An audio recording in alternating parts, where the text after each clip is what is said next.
നമ്മുടെ രാജ്യത്ത് ജാതിയുടെയും മതത്തിന്റെയും പേരിൽ ഭിന്നിപ്പുണ്ടാക്കാനാണ് തീവ്ര ഇസ്ലാമിസ്റ്റുകൾ ശ്രമിക്കുന്നത്. പ്രത്യേകിച്ചും ഹിന്ദു മതത്തെ കടന്നാക്രമിക്കാനാണ് ഇക്കൂട്ടർ ലക്ഷ്യം വെക്കുന്നതും.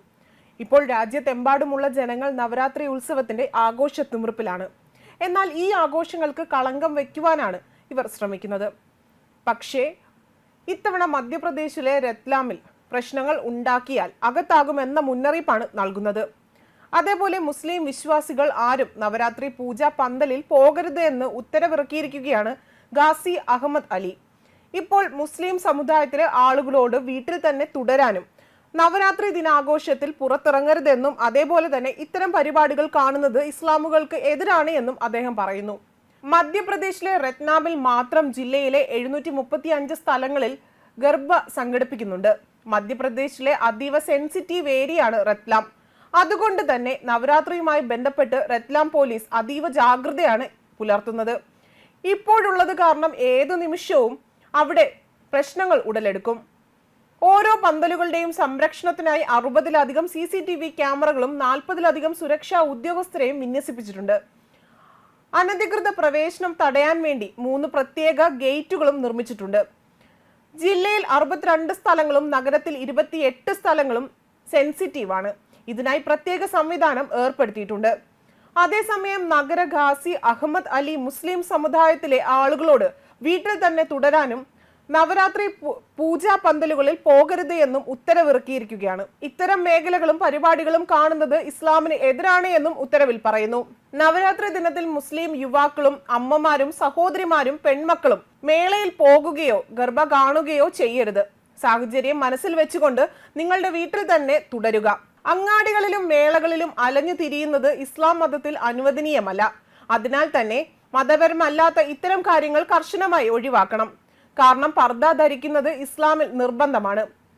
ആസിഫ് അലി ഇങ്ങനെയാണ് പറഞ്ഞത്. ഇന്നത്തെ അന്തരീക്ഷം കണക്കിലെടുത്തുകൊണ്ട് മുസ്ലിം ആൺകുട്ടികളും പെൺകുട്ടികളും പോകരുത്. അന്തരീക്ഷം ശരിയല്ല. പല ആളുകളുടെയും പ്രസ്താവനകളും വരുന്നു. അതിനാൽ മുസ്ലിം വീട്ടിൽ തന്നെ കഴിയാനും നമസ്കരിക്കാനും ആരാധന നടത്താനും കത്തിൽ ഉപദേശിച്ചിട്ടുണ്ട്. എന്തായാലും കത്ത് പുറത്തു വന്നതിന് ശേഷം മുസ്ലിം സ്ത്രീകൾ എന്തായാലും പുറത്തിറങ്ങില്ല എന്നാണ് റിപ്പോർട്ടുകളും വ്യക്തമാക്കുന്നത്. അതേപോലെ തന്നെ ഇന്നും പലർക്കും നവരാത്രി പൂജയുടെ ഐതിഹ്യം വ്രതാനുഷ്ഠാനങ്ങളെ കുറിച്ചോ ഒന്നും തന്നെ അറിയില്ല.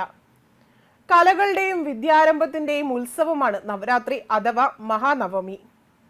9 രാത്രികൾ എന്നാണ് ഈ സംസ്കൃത പദത്തിന്റെ അർത്ഥം വരുന്നത്. സെപ്റ്റംബർ ഒക്ടോബർ മാസത്തിലാണ് ഇത് ആഘോഷിക്കുന്നതും. 9 രാത്രിയും 10 പകലും നീണ്ടു നിൽക്കുന്ന ഈ ഉത്സവത്തിൽ ദേവി ആദി പരാശക്തിയുടെ 9 രൂപങ്ങളെ ആരാധിക്കുന്നു. ചിലർ നവരാത്രി വ്രതം അനുഷ്ഠിക്കുന്നു. നവരാത്രിയിലെ ആദ്യത്തെ 3 ദിവസം ഭഗവതിയെ മഹാകാളിയായും അടുത്ത 3 ദിവസം മഹാലക്ഷ്മിയായും അവസാനത്തെ 3 നാൾ മഹാസ്വരസ്വതിയായും സങ്കല്പിച്ചുകൊണ്ട് പൂജ നടത്തുന്നു. മറ്റു രീതിയിൽ നവദുർഗ അഥവാ ദുർഗയുടെ 9 ഭാവങ്ങളെ ആരാധിക്കുന്നു. ഇത് മഹാഗൗരിയിൽ തുടങ്ങി സിദ്ധിദത്രയിൽ അവസാനിക്കുന്നു. കേരളത്തിൽ സരസ്വതി പൂജയും വിദ്യാരംഭവും പ്രധാനമാണ്. നവരാത്രി ഭഗവതി പൂജയ്ക്ക് പേരുകേട്ട ദിവസങ്ങളായി കണക്കാക്കുന്നു. ഭഗവതി ക്ഷേത്രങ്ങളിൽ ഏറ്റവും പ്രധാനപ്പെട്ട ദിവസങ്ങളാണിത്. പല ക്ഷേത്രങ്ങളിലും ഉത്സവം, പൊങ്കാല, പൂരം, ദേവി ഭാഗവത നവാഗ യജ്ഞം, ഐശ്വര്യ പൂജ എന്നിവ നടക്കും. അതേപോലെ തന്നെ കേരളീയർക്ക് വിജയദശമി ദിനത്തിൽ അവർക്ക് അവരുടേതായ ഒരു പ്രത്യേക പാരമ്പര്യമുണ്ട്. ദൈവത്തിന്റെ നാമത്തെ പ്രകീർത്തിപ്പെടുത്തുന്ന വാക്കുകൾ കുട്ടികളുടെ നാവിൽ സ്വർണ്ണ മോതിരം കൊണ്ട് എഴുതി കൊടുക്കുന്നു. പ്രായമായവരുടെ സഹായത്തോടെ അരിമണിയിട്ട് പ്ലേറ്റിൽ അക്ഷരങ്ങൾ എഴുതുവാനും കുട്ടിയെ പ്രേരിപ്പിക്കുന്നു. അറിവിന്റെയും അക്ഷരങ്ങളുടെയും ലോകത്തേക്ക് അവരെ പരിചയപ്പെടുത്തുന്നതിനാണ് വിദ്യാരംഭം എന്ന് ഈ സമ്പ്രദായം അറിയപ്പെടുന്നത്. ഈ ആഘോഷങ്ങൾ പ്രമാണിച്ച് സംസ്ഥാനത്തുടനീളം പലയിടത്തും ചടങ്ങുകൾ നടക്കുന്നുണ്ട്.